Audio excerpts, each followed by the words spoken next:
రాముడి పట్టాభిషేకం తర్వాత శ్రీరాముడు అయోధ్యను కొన్ని వేల సంవత్సరాలు పరిపాలించారు. ఆ తరువాత నిర్యాణం చెందారు. నిర్యాణం అంటే మరణించటం లేదా భూమిని విడిచి వెళ్ళడం అని దీనికి అర్థం. రాముడి యొక్క ఈ నిర్యాణం గురించి మనకు ఉత్తర రామాయణంలో ఉంటుంది.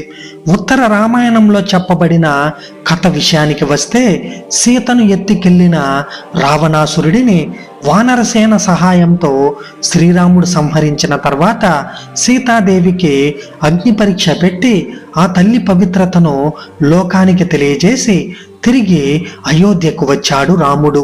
ఆ సమయంలో అయోధ్యలోని ప్రజలందరూ సీతారాముల రాకతో ఎంతో సంతోషంతో దీపావళి సంబరాలను జరుపుకున్నారు.